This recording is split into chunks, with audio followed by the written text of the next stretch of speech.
Hi everyone. Welcome to today's session. In last session, we studied about interference due to reflected rays. But we know, when light is incident on a thin film, a part of it gets reflected and a part is refracted. A part of refracted ray emerges out through the bottom end of the film. A number of transmitted rays emerging at the bottom of the film may interfere to give a fringe system. So, in this session, we will concentrate on the interference due to transmitted rays, the condition for minima and maxima and haidinger fringe. So let's begin the session. Given the figure of a thin film of thickness T, refractive index μ, a monochromatic light of wavelength lambda is incident at point B. The ray will suffer partial reflection and partial refraction. We already discussed about what happens in reflection. So, here we are concentrating only on refracted ray B.Sc. B.Sc partially emerges as CT and reflected as CD, again reflected as D and emerges as ET1. Ray D is extrapolated backward to meet the normal at point I at an angle as same as angle of refraction. Transmitted ray CT and CDA1 rays interfere to give fringes. So we need to find the expression for path difference between these two rays. The optical path difference equals μ times CD plus D minus refractive index of air times CP. Let it be equation 1. From THD figure, CD equals D equals ID, then we can write CD plus D equals EA. By Snell's law, μ equals sin I divided by sin A, that is CP by CE divided by CE, which is equal to CP by C. So we can write CP equals μ times C. From triangle ICQ EA equals IC cos A equals 2T cos R.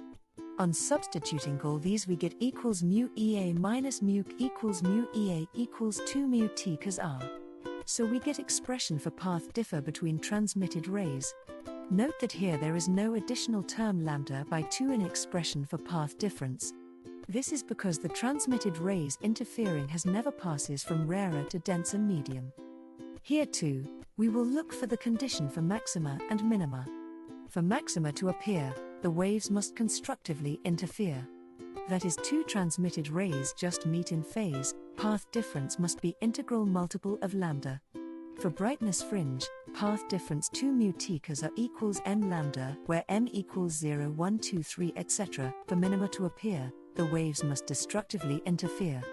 That is, two transmitted rays just meet out of phase, path difference must be odd integral multiple of lambda.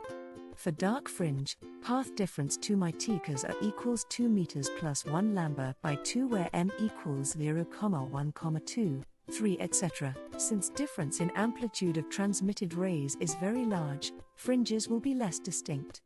Fringes become more distinct when angle of incidence is nearly 45 degrees. Two types of light source are available for us: extended and narrow light source. Depending upon which one we used, the field of view will be different. In case of thin film, a narrow source will limit the field of view. Just look at the figure given. The figure 1 shows the narrow source.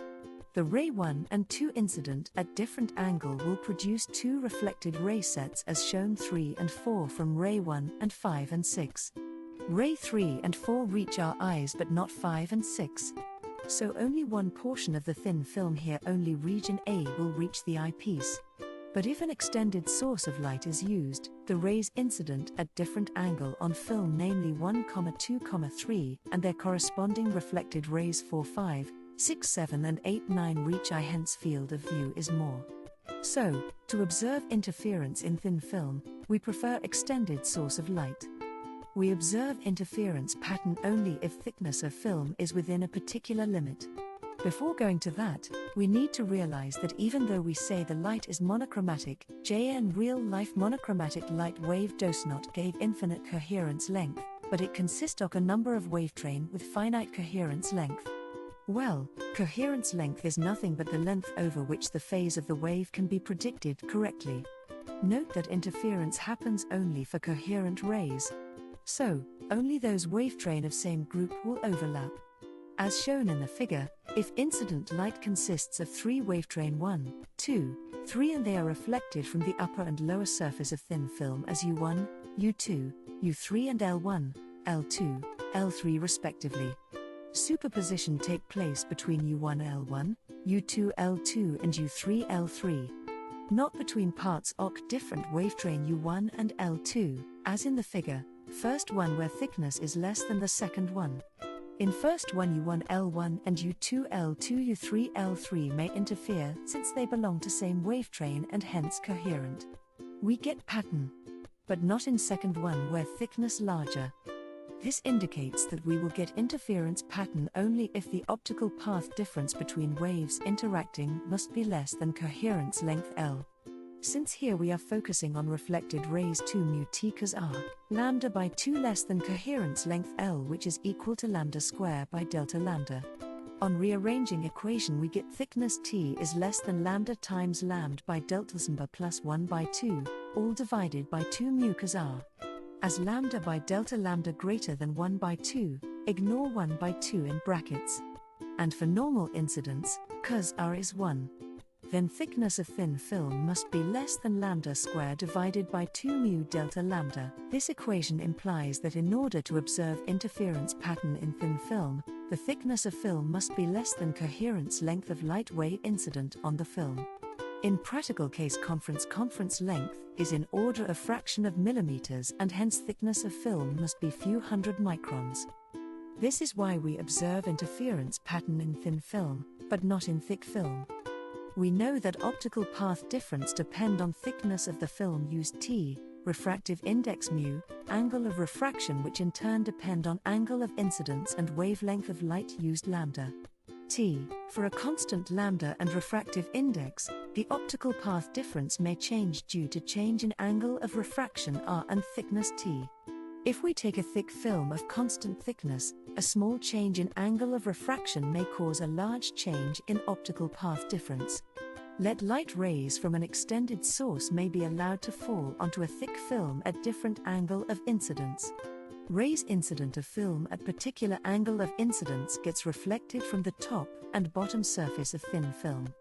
These rays will get parallel and hence may interfere at infinity to give an interference pattern. Other pairs of different inclination me are different points in infinity.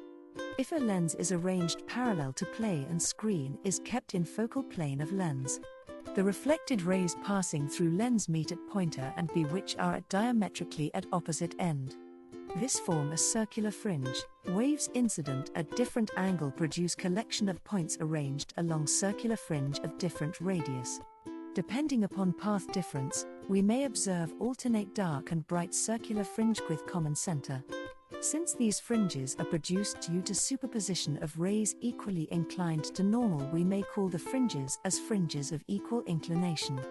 These fringes are also called haidinger rings and will be localized at infinity. So, to observe fringes, we must focus telescope at infinity. Coming to end of today's session, you can recall what we studied today. We saw the interference due to transmitted rays. And we derived expression for condition for maxima and minima. And we see why do we use extended source of light to see interference pattern. There is limit on thickness of film to observe a difference pattern. We saw haidinger fringes that are fringes of equal inclination that consist of concentric circular fringes localized at infinity. In next session, we will see the interference pattern if the thickness of film is varying. Thank you everyone. See you in the next class.